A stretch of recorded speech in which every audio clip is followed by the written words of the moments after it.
दो ब्रज की भोली भाली माताएं थीं। यमुना जी के तट पे यमुना जल भरवे गईं और जैसे यमुना जल भर के जा रही थी वापस, इतने में ही एक महात्मा आए। तो एक सखी ने दूसरी से कही, एरी देखियो ये महात्मा जा रहे हैं, मैंने सुनी है महात्मान के झोला में भगवान बैठे, सांची के भगवान। तो दूसरी बोली रुक जा अभी देख लें। बोले कैसे देखेंगे, महात्मा दिखावे ना आए। तो दोनों खड़ी खड़ी आपस में बात कर रही। इतने में ही महात्मा अपना झोला रख के वस्त्र आदि उतार के यमुना जल स्नान करने के लिए जैसी गए, तो सखी बोली अरे चल महात्मा तो स्नान कर रहा हो, या कि ठाकुर जी को देख के हमें कैसे हैं। और दौड़ करके दोनों गई और जैसे झोला खोल करके भीतर से निकालो तो एक डिब्बा निकलो, और डिब्बा जैसे ही खोलो तो वहां में लड्डू गोपाल बैठे, ऐसे जैसे लड्डू गोपाल हूं मैं। इतनी भोली वो सखी बोली अरे बहन देखियो तो, या निष्ठुर बाबा ने नेक से डिब्बा में ठाकुर जी बंद कर दिए। ठाकुर जी के हाथ पाम टेढ़े मेढ़े है गए जी, हाथ ऐसो है गो, पाम ऐसे पीछे को है गए। हमने तो खड़े खड़े ठाकुर जी देखे हैं, लेकिन या बाबा ने ऐसे डिब्बा में बंद किए, ठाकुर जी के हाथ पाम टेढ़े है गए। अरे तेरे पास मक्खन धरो है ना, निकाल के दे, मैं ठाकुर जी की मालिश कर दूं। और मक्खन लेकर के ठाकुर जी के ऐसे लड्डू गोपाल ठाकुर जी के हाथ सीधे कर रही है। अरे ठाकुर जी हाथ अकड़ गए आपके, सीधे कर लो। अरे लाल जी सीधे कर लो, पाम सीधे कर लो, मालिश कर रही है। अब उसके अंदर ये भावना नहीं है कि ठाकुर जी जड़ हैं, उसके अंदर ये भावना नहीं है कि ठाकुर जी अष्ट धातु के हैं, कि पीतल के हैं, कि सोने के हैं, कि चांदी के। उसके लिए ये भावना है ठाकुर जी चैतन्य हैं। जिस भाव से वो ठाकुर जी के हाथ और पैरों में मक्खन लगा रही थी, ठाकुर जी के हाथ पांव दोनों सीधे हो गए और ठाकुर जी लड्डू गोपाल खड़े हो गए। और जैसे ही लड्डू गोपाल खड़े भये, देखिए अब बढ़िया लग रहे हैं ना, खड़े है गए। इतने में ही बाबा स्नान करके उन्होंने अपने झोला की ओर देखा और चिल्लाए, महाराज अरे रुको, क्या कर रही हो, क्या निकाल रही हो। दोनों तुरंत ठाकुर जी को धर के वहां से भाग गए। बाबा ने करके आए, देखा झोला पूरा बिखरा पड़ा, सब सामान बाहर निकले। ठाकुर जी का डिब्बा आधा खुला पड़ा है और धरा है। बाबा ने धीरे धीरे सब सामान धरे। ठाकुर जी का डिब्बा उठा के जैसे बंद करने लगे, वो बंद ही नहीं हुए। महात्मा बोले क्या हो गया, क्या धरा अंदर। जैसे खोल के देखा तो लड्डू गोपाल जिनकी 40 वर्षों से सेवा कर रहे, वो खड़े खड़े हैं, हाथ उसी दे गए, पाम उसी दे गए, ठाकुर जी खड़े हैं। महात्मा बोले ठाकुर जी तो मेरे ही हैं, नैन नक्श तो मेरे ठाकुर जी के, वस्त्र भी मेरे ठाकुर जी के हैं। अब लड्डू गोपाल तो ऐसे नीचे घेराव वाले वस्त्र पहनते हैं, अब लड्डू गोपाल खड़े है गए तो किशोरी जी की जैसे मानो कोई घाघर घूम गई हो, ऐसे बन गए ठाकुर जी। महात्मा के नेत्र सजल हो गए। जीवन भर यज्ञ तप जप ना जाने कैसे कैसे साधन करके ठाकुर जी की सेवा की, पर धन्य है ये भोली भाली ब्रजांगनाएं। इन्होंने ठाकुर जी को जड़ नहीं माना। मैंने जड़ मांगा, डिब्बा में बंद करके धर दिए, लेकिन उन्होंने चैतन्य माना। ठाकुर जी के हाथ में ऐसो ऐसो मक्खन पधरायो कि ठाकुर जी सीधे है गए। क्यों? क्योंकि ठाकुर जी जड़ नहीं है, चैतन्य।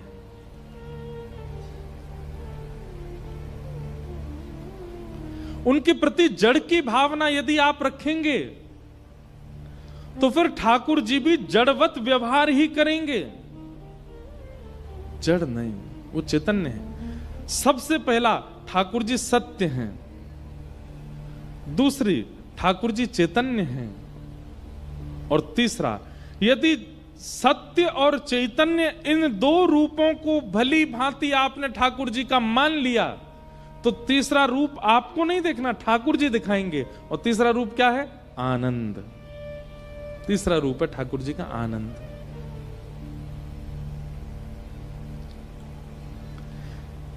कई लोग हैं वो बिहारी जी को देखते हैं, पोशाक देखेंगे, रूप देखेंगे, मुकुट देखेंगे, बाहर आएंगे, पूछो उनसे कैसे लग रहे ठाकुर जी, भूल गए हम तो कैसे लग रहे हैं। सुंदर लग रहे, बस इतना याद है। क्या दर्शन किया आपने? आपको पता है ठाकुर जी का श्रृंगार, नित्य का श्रृंगार एक संकेत है, और उस संकेत को समझे कोई। जैसे एक निकुंज की बात बता रहे हैं, जिनको समझ आए वही समझिए, जिन है सके कई इनको नहीं समझ आए। ठाकुर जी का श्रृंगार संकेत है, और किसको संकेत है? जो रस के उपासक हमारे ब्रज के लोग हैं उनको ठाकुर जी संकेत करते हैं। जैसे मान लो आज ठाकुर जी ने नीली पोशाक पहनी, और नीली पोशाक के ऊपर ठाकुर जी ने गुलाबी मालाएं धारण की, सिर पर श्वेत पाग धारण की, श्वेत पगड़ी पहनी, और उस पर स्वर्ण का सिरपेच धारण किया, आदि आदि ये श्रृंगार। थोड़ा सा संकेत समझ लो। तो इससे अब ठाकुर जी संकेत क्या कर रहे हैं? बोले आज मैं कहां हूं? तो नीली पोशाक से ठाकुर जी बता रहे हैं हम सरोवर के तट पर हैं, किसी सरोवर के पास हैं वृंदावन में। उसके ऊपर गुलाब की माला पहन के ठाकुर जी संकेत कर रहे हैं वह सरोवर पर हैं जहां गुलाब खिले हैं, जहां कमल खिले हैं, जहां गुलाब के वृक्ष हों, उस सरोवर पर हैं। फिर दूसरा संकेत क्या करें? श्वेत पाग पहनी है, श्वेत पगड़ी पहनी है। तो श्वेत पगड़ी से ठाकुर जी ये संकेत कर रहे हैं दिन में नहीं है, रात्रि में जब चंद्रमा प्रकट होगा तब है वहां पे। उस पे स्वर्ण के स्वर पे सिरपेच आदि बांध करके, स्वर्ण का वर्ण कैसा होता है? अग्नि का सा वर्ण होता है, और अग्नि का जो वर्ण होता है वो कभी कभी ध्रुव तारा का होता है। ध्रुव तारा केवल दिन में ब्रह्म मुहूर्त में दिखाई देता है, बाकी के तारे आपको श्वेत दिखाई देंगे, लेकिन ध्रुव तारा जो होता है वो गोल्डन कलर का चमकता है। तो मानो ठाकुर जी स्वर्ण सिर पर श्वेत पाग पहन करके, सिरपेच धारण करके ये संकेत कर रहे हैं कि हम सरोवर के तट पर होंगे जहां कमल खिले हों, ऐसे सरोवर के तट पर होंगे। और जब चंद्रमा आकाश में होंगे, और वो चंद्रमा भी कब आकाश में हो? जब ध्रुव तारा निकला होगा तब हम वहां होंगे। ये संकेत है, अब कोई नहीं पहचान पाता इस संकेत को। किशोरी जी पहचान जाती हैं, ललिता आदि सखियां पहचान जाती हैं, ठाकुर जी के सखा पहचान जाते हैं, और वो निकुंज में पहुंच जाते हैं। आप दर्शन क्या करते हैं ठाकुर जी का? केवल श्रृंगार देख के आ जाते हैं, संकेत समझ ही नहीं पाते ठाकुर जी क्या कहना चाह रहे हैं, ठाकुर जी क्या निवेदन करना चाह रहे हैं। हर दिन का हमारे ब्रजमंडल में श्रृंगार एक संकेत है ठाकुर जी का। वो कब पता चलेगा वो संकेत? जब ठाकुर जी का सत्य और चैतन्य, ये दो रूपों में हमने दर्शन किया हो, सत्य माना हो, चैतन्य का अनुभव किया हो, ठाकुर जी आनंद का अनुभव करा देंगे।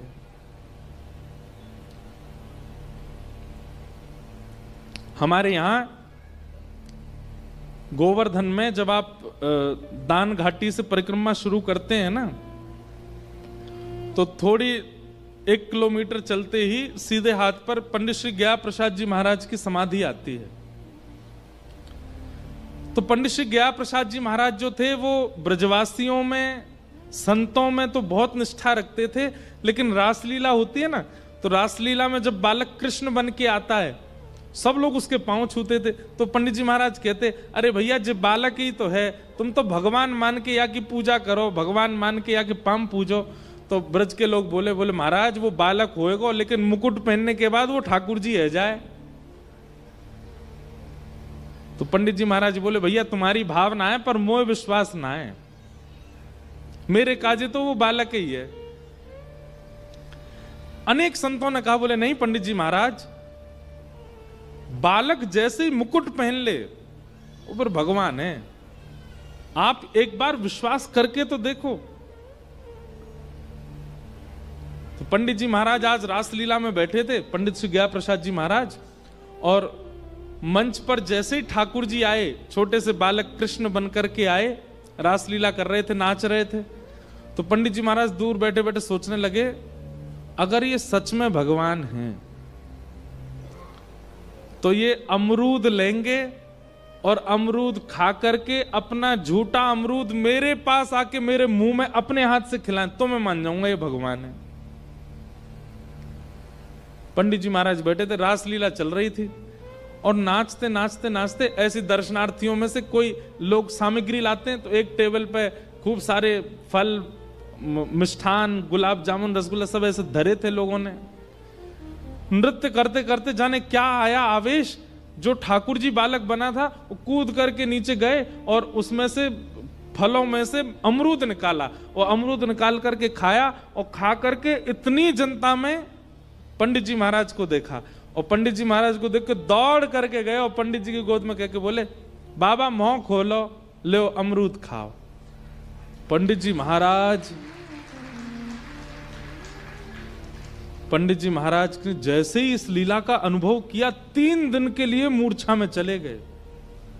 3 दिन तक मूर्छा टूटी नहीं उनकी, विश्वास प्रगाढ़ हो गया। भैया हमको ठाकुर जी में, हमको साक्षात मंदिर के भगवान में ठाकुर जी का अनुभव नहीं होता, हम बालकों में क्या करेंगे? क्यों? क्योंकि सत्य और चैतन्य की भावना हमारे भीतर कम है। इसलिए मंदिर के ठाकुर जी हमको ठाकुर जी दिखते हैं, उनसे हम मांगते हैं, वो हमें दे देते हैं, हम चले जाते हैं, बस यहीं तक सीमित हैं हम। इससे अतीत आनंद हमको कभी अनुभव ही नहीं हुआ। उस दिन के बाद से पंडित श्री गया प्रसाद जी महाराज का नियम हो गया, रासलीला में कोई भी बालक मुकुट पहन के आता या कोई भी छोटा छोटा बालक तिलक कर ले, श्रृंगार कर ले, तो पंडित जी महाराज दंडवती करते, बोले ना जाने कौन से रूप में ठाकुर जी डोल रहे हैं भैया ब्रज में, सबको वंदन करते। सबसे पहला ठाकुर जी को सत्य मानो, दूसरा ठाकुर जी के प्रति चैतन्य की भावना रखो। सत्य और चैतन्य की भावना आप रखो, आनंद ठाकुर जी कराएंगे। यही है सच्चिदानंद रूपाय।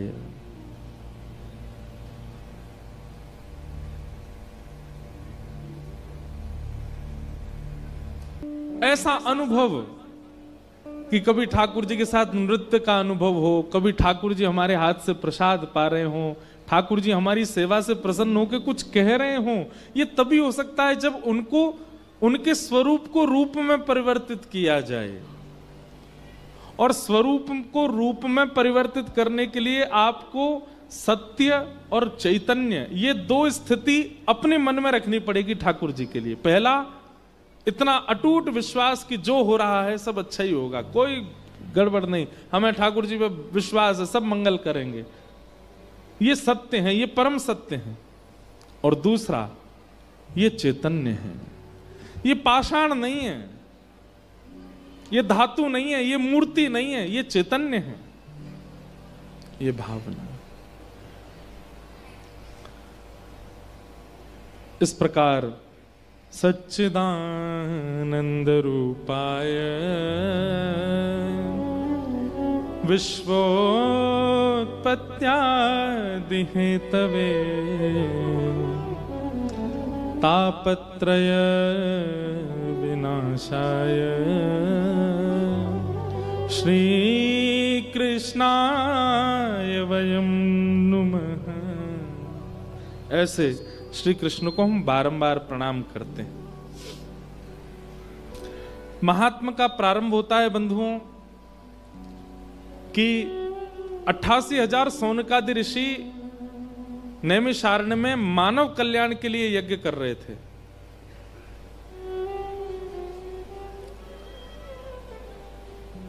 लेकिन उन्हें मानव कल्याण का अनुभव हो नहीं रहा था, तभी वहां सूत जी का आगमन हुआ। तो 88,000 सौनकादि ऋषियों ने सूत जी से कहा कि हे सूत जी महाराज, इस घनघोर कलिकाल में मानव का कल्याण कैसे हो सकता है, कृपा कर उसका कोई मार्ग हमें बताएं। कालव्याल मुखग्रास त्रास निर्णास हेतवे श्रीमद्भागवतं शास्त्रम् कलौ कीरेण भाषितम्। बहुत ध्यान से सुनिएगा।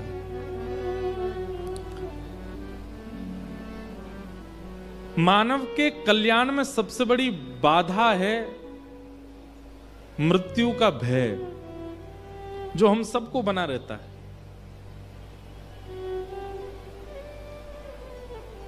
अभी इसी वक्त यदि एक तार ऊपर से टूट के नीचे गिरे तो जिस एरिया में गिरेगा वहां के सारे श्रोता उठ के भागेंगे, भली करंट ना हो, तार ही गिर जाए। परसों तरसों अमृतसर में कथा में छिपकली आ गई, सब रे श्रोता उछल गए महाराज, यहां से वहां उछल गए। भय तो मुझे भी लगता है उससे लेकिन मृत्यु का भय ये कहीं ना कहीं कारण है, हमारी सदगति रुकती है इसी कारण से। हम भी धीरे धीरे प्रयास कर, पर एक बात आपको स्पष्ट बताएं, छिपकली से भय तो बहुत लगता है, पर हमारे कई बार मंच पे आ चुकी है, मंच पे नहीं लगता। एक बार तो कहीं कथा थी, तो ये जो मॉनिटर रखे रहते हैं इधर दोनों तरफ, एक बार एक मॉनिटर के ऊपर ही बैठी रही और 3 घंटा में ऐसे ही देखते देखते सुनाता रहा, लेकिन भय नहीं लगा जब उतर के गए तो फिर लगा थोड़ा सा। लेकिन कहीं ना कहीं बंधुओं, ये भय की निवृत्ति इस बात का प्रमाण है कि आपका भजन अब आपको फल दे रहा है। निर्भीकता, निर्भयता, एक होता निर्भीकता विचित्र प्रकार की होती। मुझे किसी से डर नहीं लगता, कोई अपने पिताजी को बुला ले, माताजी को बुला ले, मैं तो ऐसा हूं, यही करूंगा, ऐसा, वो गलत है।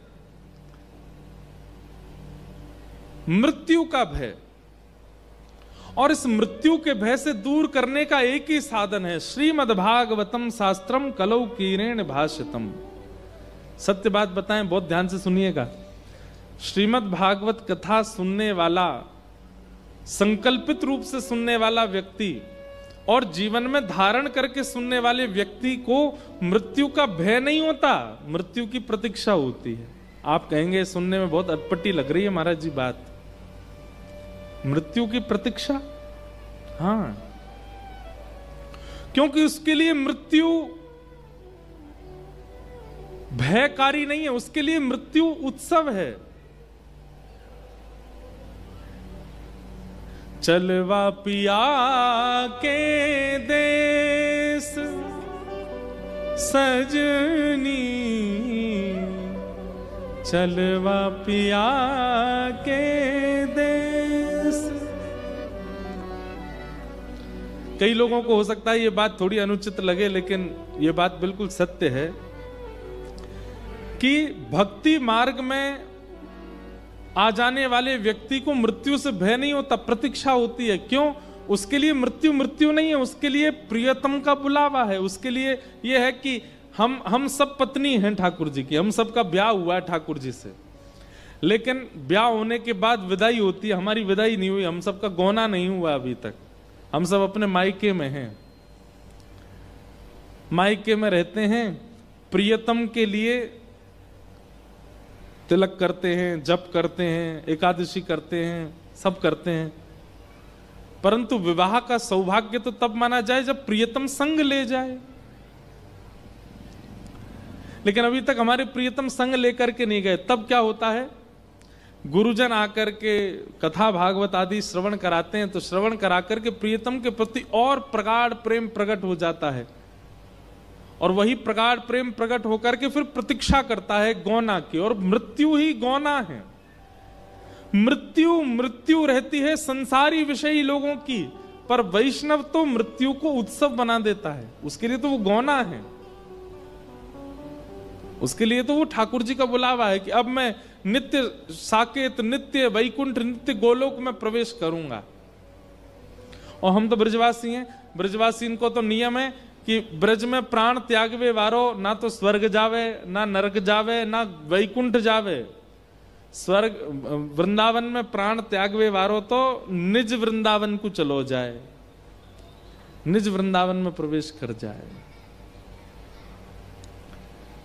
निज वृंदावन कैसा है? वहां भी बिहारी जी हैं, वहां भी राधा वल्लभ जी हैं, वहां भी राधा रमण जी हैं, पर जैसे अभी के वृंदावन में बिहारी जी स्थिर हैं, राधा वल्लभ जी स्थिर हैं, राधा रमण जी स्थिर हैं, पर निज वृंदावन में श्री राधा वल्लभ, राधा रमण, राधा दामोदर, गोविंद देव, मदन मोहन, सबरे ठाकुर सचल हैं, चलते फिरते हैं। कहो तो आप दर्शन करने गए तो आप तो ही कह रहे हैं, अरे काले क्या आयो मेरे काज, चल खीर बनाए के लिए आइयो। ठाकुर जी ऐसे सचल हैं वहां पर, निज वृंदावन।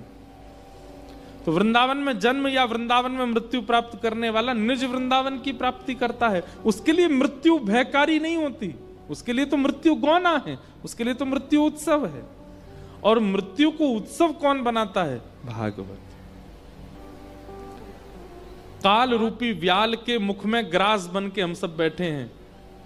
समय वो कब अपना मुख बंद कर ले और कब हमारे प्राण निकल जाएं कोई पता नहीं है। मैं आज कथा सुना रहा हूं, कल की कथा सुना पाऊंगा मैं गारंटेड नहीं हूं।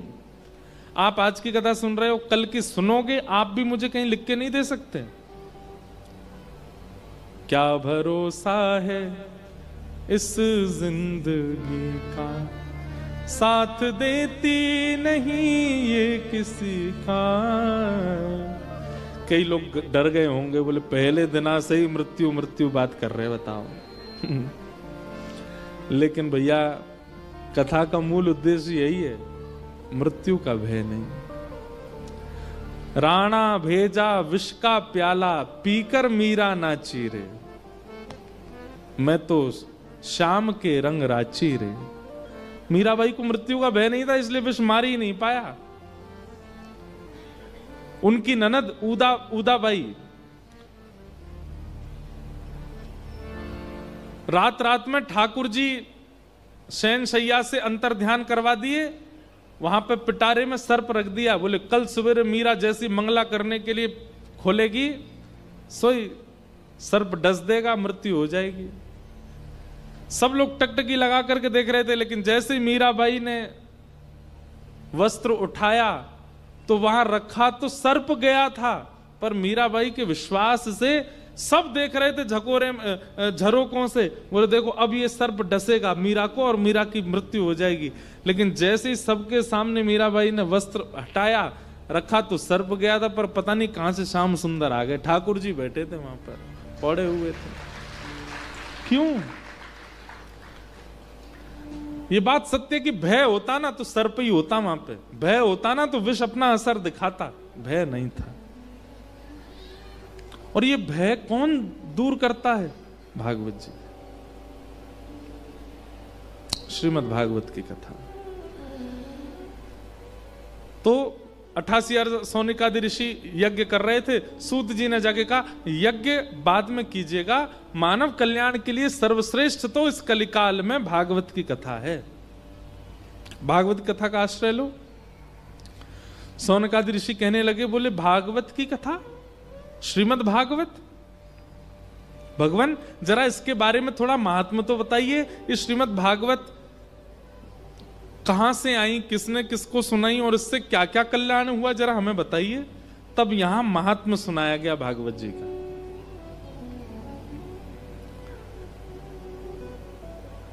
सबसे पहले भागवत की कथा सनक सनंदन सनातन सनत कुमारों ने नारद जी महाराज को सुनाई। सौनकादि ऋषियों ने प्रश्न किया, असंभव, ये हो ही नहीं सकता। नारद जी को तो श्राप लगा है, वो एक जगह टिक के बैठ ही नहीं सकते, और कथा सुनने के लिए तो 7 दिन बैठना पड़ता है। नारद जी ने ये कथा कैसे सुनी, कृपा करके हमें बताओ। तब बताया कि श्री नारद जी महाराज पृथ्वी की बहुत प्रशंसा सुन के पृथ्वी का दर्शन करने आए,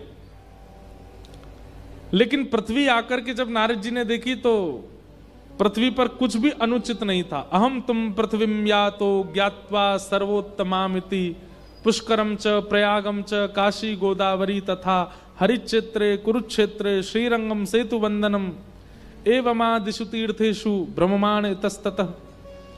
सब जगह भ्रमण किया नारद जी ने, लेकिन पृथ्वी जैसी सुनी थी वैसी बिल्कुल नहीं है।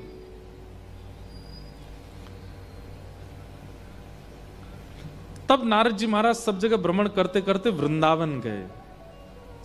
और वृंदावन में एक आश्चर्य देखा नारद जी ने। कैसा आश्चर्य? एक परम सुंदरी युवती बैठी है और उसकी गोद में 2 वृद्ध लेटे हुए हैं।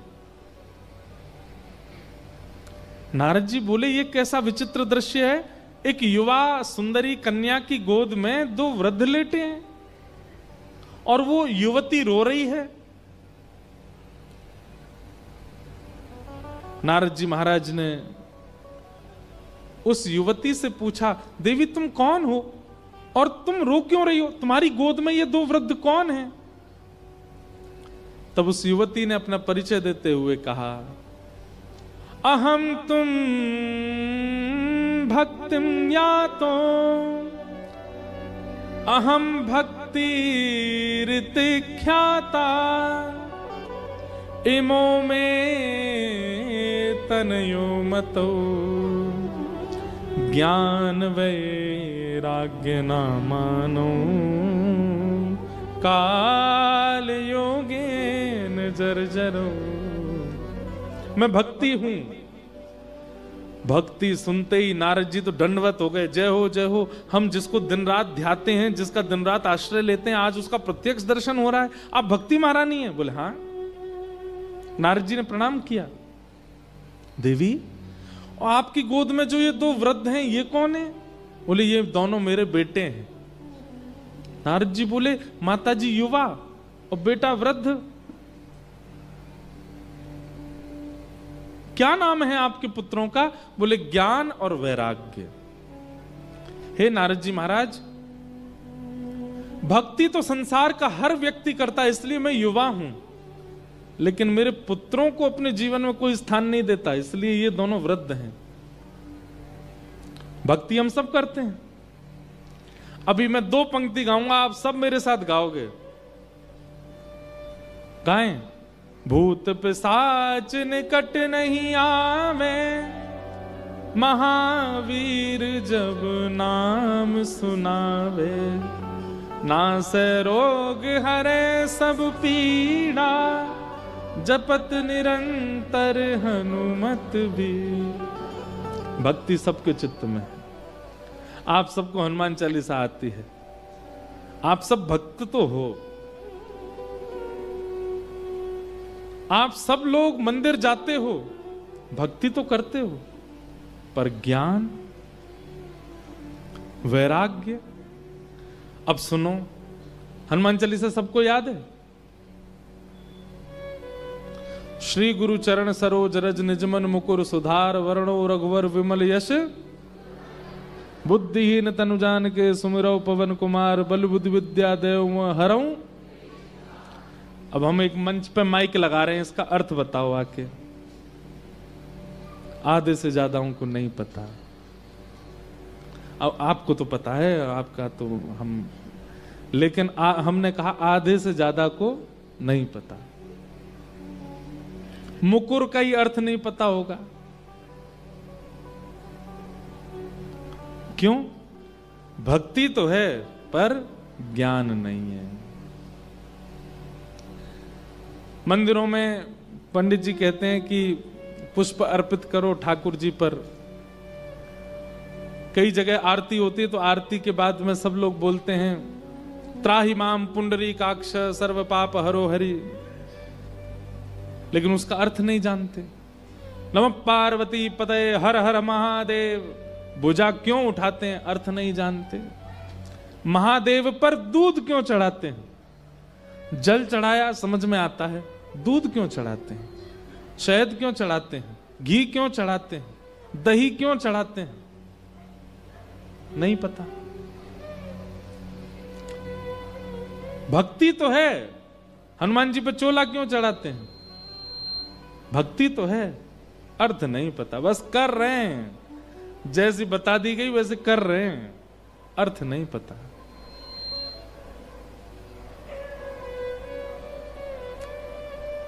भक्ति तो है पर ज्ञान नहीं है, भक्ति तो है पर वैराग्य नहीं है, वैराग्य चित्त में नहीं है। वैराग्य का मतलब, ज्ञान का मतलब आप क्या समझते हैं? आप ज्ञान और वैराग्य का अर्थ ही नहीं लगा पाए अभी तक। वैराग्य का मतलब सब त्याग देना नहीं होता। वैराग्य का मतलब सब छोड़ देना नहीं होता। इच्छाओं पर वश करना, उसको वैराग्य कहते हैं। अपनी इच्छाओं को दबाना, अपनी इच्छाओं को वश करना, काबू करना, उसको वैराग्य कहते हैं। हम लोग कैसे हैं? इच्छा प्रकट होती है और प्रकट होती है, हम उस इच्छा के पीछे भागते हैं उसको प्राप्त करने के लिए। लेकिन इच्छा प्रकट होते ही दबा दी जाए, उसको वैराग्य कहते हैं। पानी पूरी खानी है, पिताजी आप बाहर से आ रहे हो, पानी पूरी ले आना। मैं तो वहां से आ रहा हूं, भैया को बोल, भैया तुम ले आना। भैया बोला मैं भी, माँ घर में ही बना दो, पवा दो, बहुत तेज मन कर रहा है। अब ये वैराग्य नहीं है, लेकिन इच्छा प्रकट हुई, कुछ पाना है। अब मैं तो केवल जीव की बात कर सकता हूं मंच से, लेकिन आंखों की भी इच्छा होती है, कानों की भी इच्छा होती है, त्वचा की भी इच्छा होती है, हाथ की भी इच्छा होती है, पैरों की भी इच्छा होती है।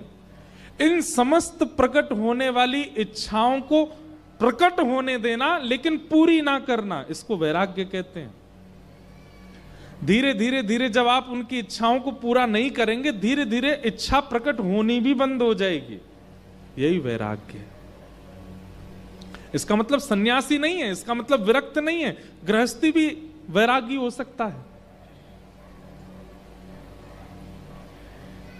लेकिन हम आप सबके जीवन में भक्ति है, उसके दो पुत्र ज्ञान और वैराग्य नहीं है।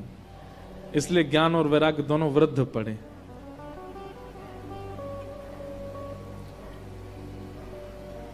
हमारे घर पे कोई आता है तो हम लोग उसके तिलक करते हैं। तिलक करने के बाद अक्षत लगाते हैं, चावल लगाते हैं। क्यों लगाते हैं नहीं पता, बस लगाते हैं क्योंकि कह रखी है बड़े उन्होंने, लगाओ। कई घरों में तो ऐसे महाराज तिलक से काम भी नहीं, चावल तो लाओ, चावल तो लाओ। हम घर के बाहर खड़े, अब अंदर तो बुला लो, नहीं नहीं महाराज जी पहले चावल चिपकाएंगे। मैंने पूछ लिया, मैंने माता जी एक बात तो चावल लगाते क्यों? हाँ ये नहीं पता, माता जी बचपन में बताती थी, दादाजी बताते थे, ये करते थे। क्यों नहीं पूछा कि क्यों? सबके पीछे कारण है।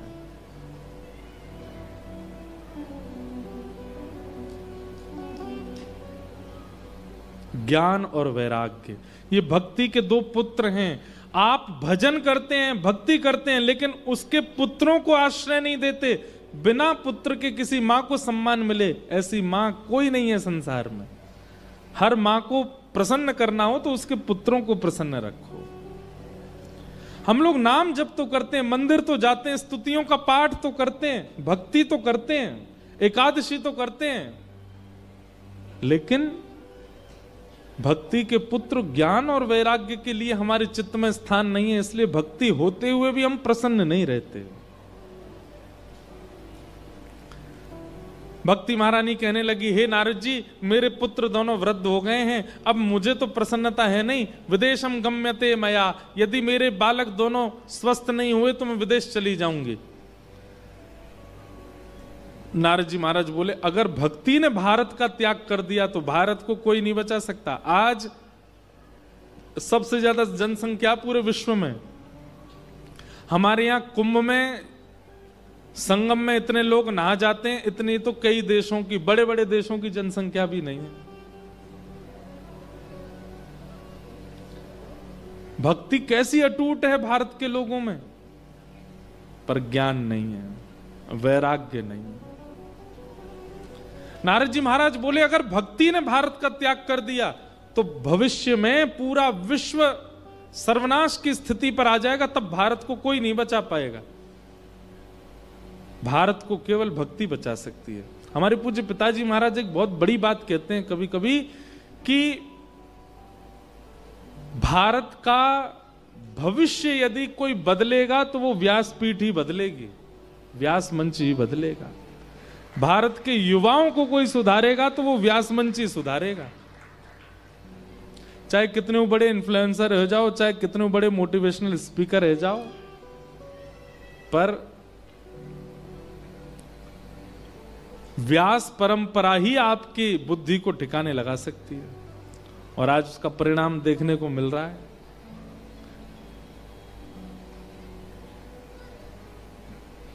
पहले वायरल होते थे गाने, पहले वायरल होते थे, और सबसे ज्यादा तो पंजाब के, पंजाब में कुड़ी कैंदी एंदी यही सब चलते हैं।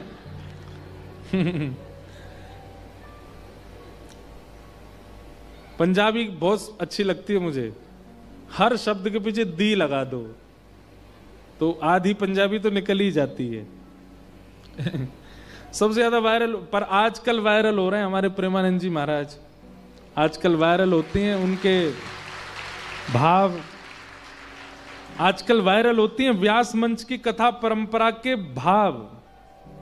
बड़े बड़े लोग उसी से ही अपने जीवन को सुधार रहे हैं। भारत का, युवाओं का जीवन बदलेगी व्यासपीठ। और व्यासपीठ कैसे बदल सकती? क्योंकि यहां से भक्ति कही जाती है। भक्ति यदि उस समय नारद जी ने नहीं रोकी होती तो आज भारत की स्थिति कैसी होती? लेकिन भैया हमारी आपसे प्रार्थना है, भक्ति तो सब करते हैं, भक्ति सबके जीवन में है, उसके पुत्र ज्ञान और वैराग्य को भी स्थान दीजिए अपने चित्त में। और ज्ञान और वैराग्य केवल इतना है, ज्ञान इतना लीजिए जो संत परंपरा परोस रही है, उसी को लीजिए। आप स्वयं गीता जी का पाठ करने जाएंगे, आप स्वयं वाल्मीकि रामायण पढ़ने जाएंगे, आप स्वयं वेद उपनिषदों को पढ़ने जाएंगे, शायद आप उतने ज्ञानी नहीं बन पाए, उतने नॉलेजेबल नहीं हो पाओगे, लेकिन वही किसी गुरु के मुख से सुनोगे तो वो कल्याण करेगी। ये ज्ञान और वैराग्य, वैराग्य केवल अपनी इच्छाओं को धीरे धीरे कम करना प्रारंभ कर दो, इतना वैराग्य ही बहुत है। देखना इंद्रियों के ना घोड़े भगे, इनमें हरदम जो संयम के कोड़े पड़े, अपने रथ को सुमार्ग लगाते चलो, कृष्ण गोविंद गोपाल गाते चलो। सुख में फूलो मती, दुख में भूलो मती, प्राण जाए मगर नाम भूलो मती, मुरली वाले को मन से रिझाते चलो, कृष्ण गोविंद गोपाल गाते चलो।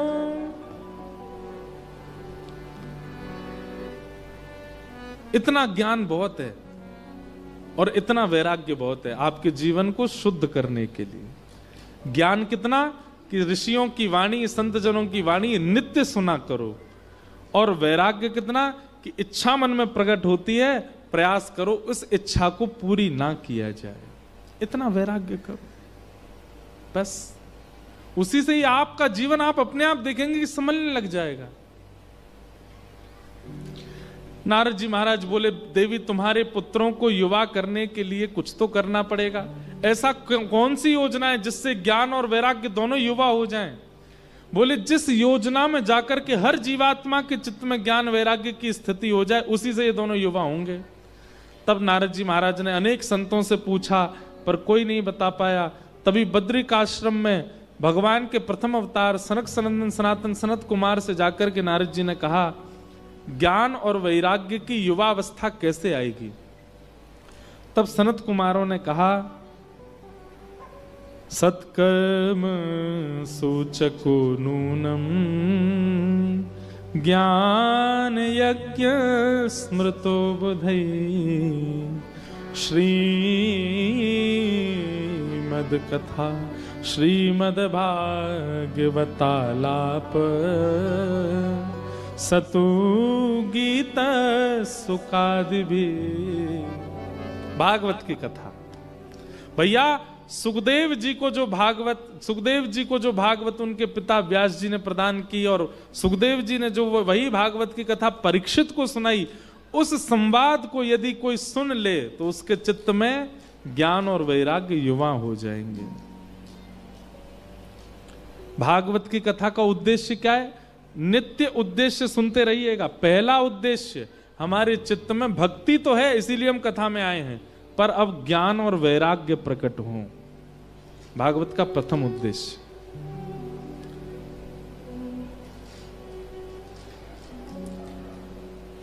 अच्छा, ज्ञानी और वैरागी आप हो गए हो, इसका लक्षण क्या है?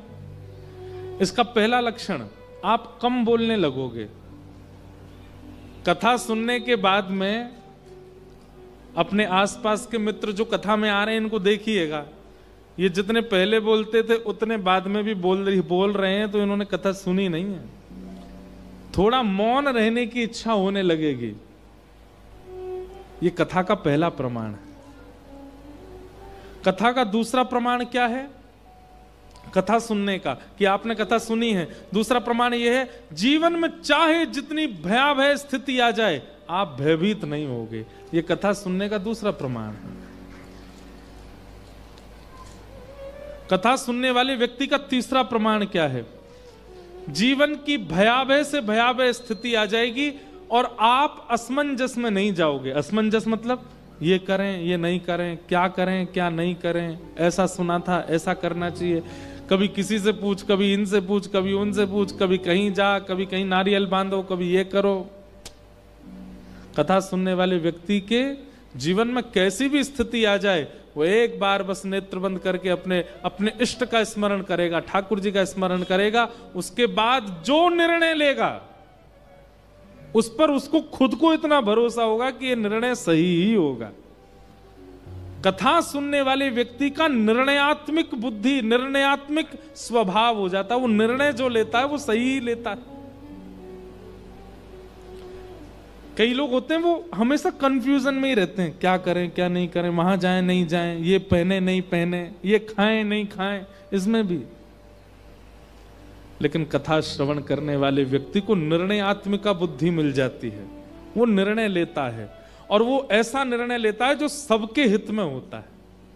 अपने हित की बात नहीं करेगा। वो तो जिद होती है जो अपने हित की बात होती है। नहीं नहीं मैं तो यही खाऊंगा। महाराज जी कह के गए थे कथा सुनने के बाद में निर्णय लेने वाली बुद्धि हो जाती है, मुझे तो छोले कुलचे ही खाने हैं। ये तो जिद है।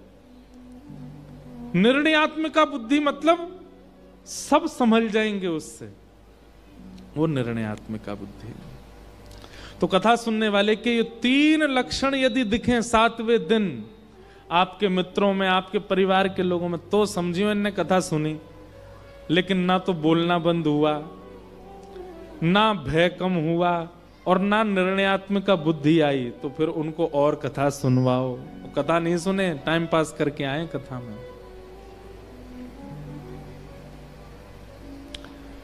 श्रीमद् भागवत लापह सतु गीत सुकादिवे। तब नारद जी महाराज ने कहा, भक्ति महारानी बहुत दुखी हैं, उनके पुत्रों के उद्धार के लिए कोई भागवत की कथा कैसे करानी चाहिए, कृपा कर मुझे बताओ। भागवत की कथा कैसी होनी चाहिए, सारा यहां वर्णन किया गया। बोले जैसे एक पुत्री का ब्याह पिता खूब आनंद से करता है, उतना ही आनंद उतने ही उत्साह से भागवत की कथा होनी चाहिए। जितने श्रोता हैं सबके बैठने की उचित व्यवस्था, सबको कथा श्रवण के बाद थोड़े अल्प स्वल्प आहार की व्यवस्था होनी चाहिए। वर्णम पंच विप्राणाम, 5 ब्राह्मण बैठकर के भागवत जी का पाठ करें। व्यास मंच पर बैठे हुए व्यास जी के प्रति गुरु भाव रखें। कथा के बीच में प्रमाद ना करें। प्रमाद किसे कहते हैं? बहुत सारी चीजें होती हैं प्रमाद मतलब उठना, आसन बदलना, उवासियां लेना, पलकें झपक के सो जाना आदि आदि। अब तो कुछ सोता तो नहीं है खैर कथा में अब, लेकिन प्रमाद नहीं करना चाहिए। नामदेव जी महाराज कहते हैं, महाराष्ट्र में हुए श्री नामदेव जी महाराज, वे कहते हैं सत्संग में प्रमाद करने वाले एक व्यक्ति का पूर्व का जितना भजन है सब शून्य हो जाता है। इसलिए सत्संग में प्रमाद नहीं करना चाहिए कभी भी। व्यास जी जैसे मंच पर बैठते हैं, कथा की विश्राम आरती तक एक ही आसन में रहते हैं, एक ही अवस्था में रहते हैं और पूरा कंसंट्रेशन कथा में ही रखते हैं। ऐसे श्रोताओं को भी होना चाहिए। यदि इसके अलावा वो प्रमादी हो जाते हैं तो उनके जीवन का भजन नष्ट होता है। इस प्रकार पूरे सब नियम बताए गए। नारद जी महाराज बोले, भगवान अब मैं व्यास कहां ढूंढने जाऊंगा, आप ही कथा सुना दीजिए। जब आप ही सारी योजना बना रहे हैं तो कथा भी आप ही सुना दो। तो सबसे पहली कथा करने के लिए बद्रीनाथ से सनक सनंदन सनातन सनत कुमार पधारे। गंगा जी के तट पर ऋषिकेश में प्रथम कथा हुई। अनेक संत पधारे, देवता पधारे, देवर्षि पधारे, और जैसे ही भक्ति महारानी अपने वृद्ध पुत्रों के साथ कथा में पधारी, ज्यों ज्यों कथा रस उनके कान में जाने लगा, भक्ति सुतौ तौ तरणौ गृहीत्वा प्रेमैक रूपा सहसा विरासीत। श्री कृष्ण गोविंद हरे मुरारे, नाथेति नामानि मुहुर्वदन्ति। भक्ति महारानी के दोनों पुत्र वो धीमे धीमे धीमे धीमे युवा होने लगे, और ज्यों ज्यों कथा बढ़ने लगी बिल्कुल युवावस्था में आ गए। भक्ति महारानी श्री कृष्ण गोविंद हरे मुरारे ऐसा कीर्तन करके नृत्य करने लगी, धन्य धन्य कहने लगी, जय हो नारद जी, आपने कृपा करके मेरे पुत्रों को युवा कर दिया। भागवत की कथा में ज्ञान और वैराग्य युवा होते हैं। भक्ति नृत्य करती है। सीधी बात, श्रोता उत्साहित हो तो समझो कि वो कथा सुन रहा है। ऐसे भागवत का प्रथम महात्म्य सुनाया गया, और इसके बाद फिर दूसरा महात्म्य कहा गया, जहां पर आत्मदेव नाम के ब्राह्मण के कोई बालक नहीं था, आत्महत्या करने जा रहे थे, तो संत ने एक फल दे दिया और कहा अपनी पत्नी को खिलाना। 1 साल के नियम बता रहा हूं, ये नियम पत्नी से करवाना। तुम्हारे यहां पुत्र का योग नहीं है, पर मेरे भजन के बल से हो जाएगा। लेकिन आत्मदेव जी की पत्नी धुंधुली ने ना तो फल खाया ना नियमों का पालन किया। फल खिला दिया गैया को और स्वयं चली गई मायके। वहां उसकी एक सहेली गर्भवती थी, उसको बहुत धन दे के कह दिया 9 महीना बाद अपना पुत्र ही मुझको देना, मैं इसी कोई पुत्र मान लूंगी, मुझे पुत्र धारण नहीं करना।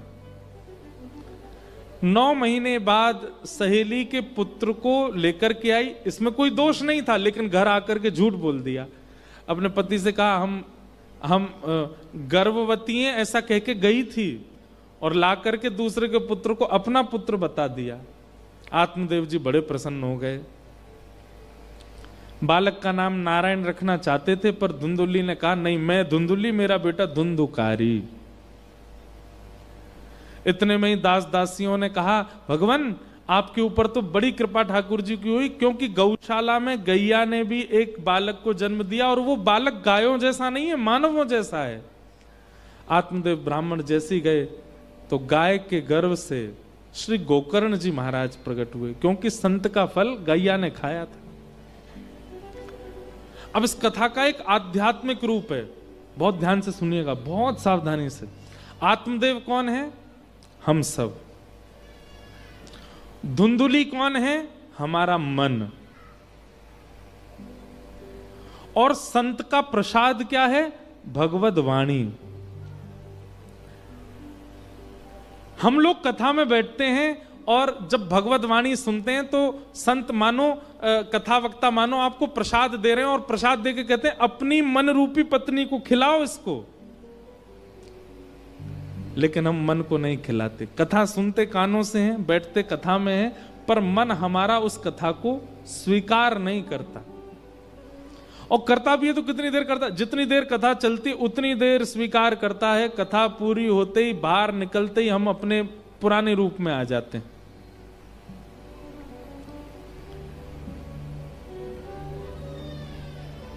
मन रूपी पत्नी को हम भगवद वाणी नहीं देते, इसीलिए कुल में, हमारे जीवन में गोकर्ण का जन्म नहीं होता। गोकर्ण का जन्म हुआ गैया से। धीरे धीरे दोनों बालक बड़े हुए। धुंधुकारी महान दुष्ट हुआ। धुंधुकारी की दुष्टता से आत्मदेव बड़े परेशान हो गए। मां ने तो प्राण त्याग दिए, आत्मदेव घर छोड़ के चले गए। धुंधुकारी वैश्यागमन आदि करता था, चोरी चकारी आदि बहुत सब गलत काम करने लगा। मृत्यु के बाद प्रेत बन गया।